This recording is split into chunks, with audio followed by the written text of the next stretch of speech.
Non-epileptic seizures are a pain. I'm going to be the first one to tell you that it's kind of a wild ride once you get a non-epileptic seizure diagnosis. So if you or a loved one has non-epileptic seizures, let's talk about it real quick because there's a lot to unpack. So brief overview, my name's Lacey. I have had non-epileptic seizures, or PNES for short, for the past 4 years. So I was diagnosed in 2021 and it's currently 2025.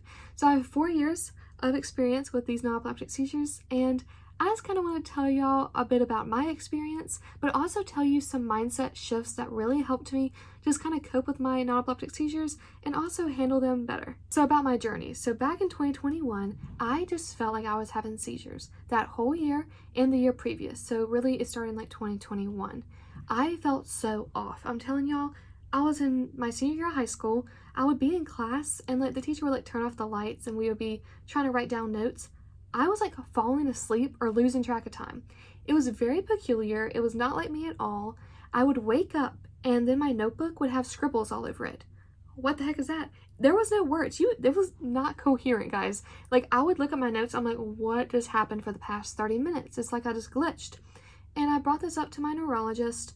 I eventually got an EEG, and that is where they put like the electrodes on your head and they look at brain waves and stuff. Don't quote me on that. I don't know what they're doing with all that. But they looked and they were like, oh, it's perfectly fine. You're not having seizures. We don't really know what's going on. I was like, all right, solid. So now I'm just going to kind of live with this and see how it goes. And basically, I never had one other than like in class. And I was like, okay, maybe I'm just falling asleep in class. I thought I was just tired that whole year. Like, I didn't know what was up. So then let's skip to fall of 2021. I was in my freshman year of college. And all of a sudden, I started having these just weird experiences. Like, I would just feel off. And I don't know how to explain it to you. I never like fell on the floor and had a seizure or anything like that. It was more like I was standing up and I would just feel like not real. Like, I don't even know. Not real, but also I felt like I was going to fall asleep. There was always these times when I would get so tired. And it's freshman year of college. I'm adjusting. Okay, I was just like, whatever. Well, December 2021, I had my first really big seizure. It was like 1 a.m. on a Saturday night. I had the ambulance called. I had all kinds of meds injected into me because they thought I was having all this stuff going on. I show up at the ER. My parents had to arrive at 3 a.m. Trust me, guys, it's a long story, but I'm going to cut it short for you. But essentially, I was diagnosed with non-epileptic seizures while I was there because I was in the ICU for a couple of days, and then I was in like the regular part of the hospital. And during that time, I had so many seizures, like a ton. And during that time, I was seen by a couple of different neurologists. They didn't know what was wrong with me. They were like, you might be having narcolepsy. And then another one, he's like, no, it's definitely like non-epileptic seizures. Because like I had a big seizure and they put an EEG on me. Nothing showed up. It was perfect. So they're like, yeah, these are non-epileptic, because I don't know if y'all know this, but with epileptic seizures, you can see it on an EEG. With non-epileptic seizures, you can't. And I happen to know that because my sister had epilepsy growing up. So I was like, all right, I've never heard of non-epileptic seizures. What is this? And that's when I had to start the journey of learning about non-epileptic seizures and becoming a little bit more educated about it. So I already had a neurologist established because I do have fibromyalgia. So luckily I already had that connection. I got in with him, I think within a week or two. I know this is not the experience of everybody. Sometimes it can take up to 5 years to get diagnosed with non-epileptic seizures, and I was so blessed to be able to be diagnosed quickly. So if you were going through the process of trying to get diagnosed, I am there for you. Like, drop in the comments how long it's been when you've been trying to get diagnosed. I'd love to hear from you. But anyways, so I got in with my neurologist, and then yeah, he was like, you have non-epileptic seizures, and we kind of chatted about it, but like not in depth. I've talked with a lot of doctors, but it's never really in depth about what is truly going on with me and how to handle it. So anyways, I have had non-epileptic seizures the past few years on and off. And one mindset shift that really helped me is I think about my life now in seasons. So sometimes I have really good seasons and I won't have a seizure for 6 months, a year, it could be really long. And then sometimes I glitch out. And then during that next season, it's going to be kind of rough. And I have a lot of seizures, maybe every day, like every other day, or you never know when they're going to happen. And that really has affected me lately.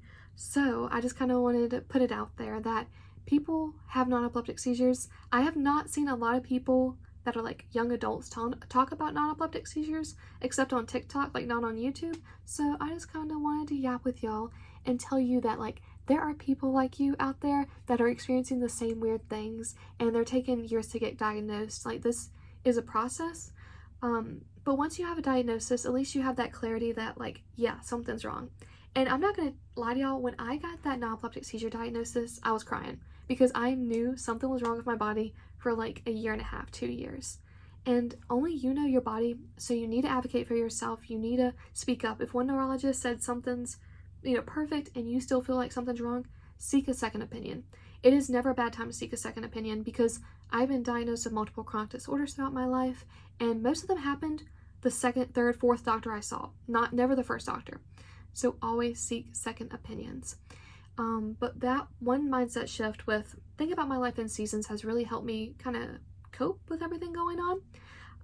And then also the second thing is I can't drive right now. That's another big shift, because what do you mean I had this independence and now it's stripped away from me? So I go on a lot of solo trips, I travel a lot, I've like lived in crazy places, guys, and the fact that I don't have that independence right now has been a lot for me. But I also want to tell you, there's other people like you out there that are stuck in their house and they don't really know what to do. So you need to find that support. Find those support groups on Facebook. I have a Discord if y'all want it. I'll drop it in the description below. But you just really need to find support, even if it's not with other people that have non-epileptic seizures, but with your friends. Like, you just have to have a community around you. It'll help a lot, I promise. The third thing is, once you lose that ability to drive and that independence, you have to learn how to kind of adjust to that new life. And it's a struggle, I'm not gonna lie.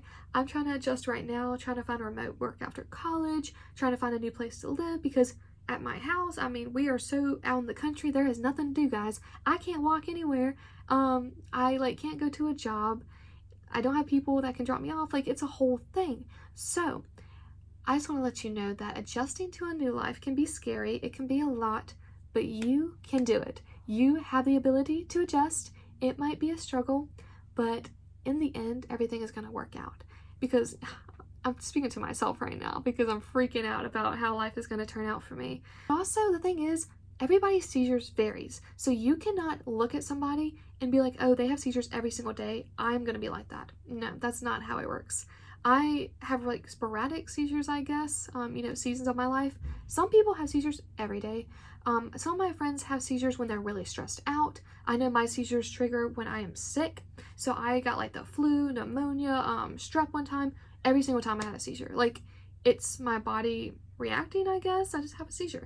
So you just have to learn to live with your body. Don't be stressed out by other people's stories. I know sometimes reading about other people's stories on Facebook can be really scary. And it's good that you can be there for them and like help them through it, but also don't try and stress yourself out about it and be like, oh my God, what if I start having seizures every single day? It's not a good mindset. Just don't even think that way, because I got into that mindset one time, like last year. I was like, what if my seizures start happening all the time? Like, some of my friends are in college right now and they will just drop on the floor and have a seizure, and I luckily have never experienced it. I've always been able to like get out of class before I had one and had one in the hallway. But that always freaked me out. Every time I was in class, I was like, oh my God, like what if I have a seizure? And it's just not a good mentality to have. So just learn to listen to your body. If you have a seizure in public, it is okay. Guys, I've had so many seizures in public, it's like nothing to me now. But just have a support system, people that know what to do when you have a seizure. And then also tell people, like, when I'm in school, I tell my teachers I have a seizure disorder. Sometimes I go years without having seizures and I don't even have to like ask for requests for help or like extensions on projects, but sometimes I do, and that's okay. Like this semester, I had a Pilates class and I just had to email her and I was like, girl, I had a seizure. I will not be in class, because I had it like 3 minutes before class. And even though I wanted to go to that class so bad, I was like, I know I need to take that time to rest. So just keep listening to your bodies, advocating for yourself.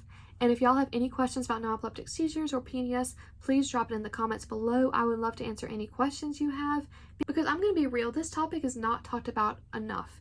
And it really is bothering me that people don't talk about it more online, because I cannot find any resources about it, And honestly, I don't really know how to deal with this long term.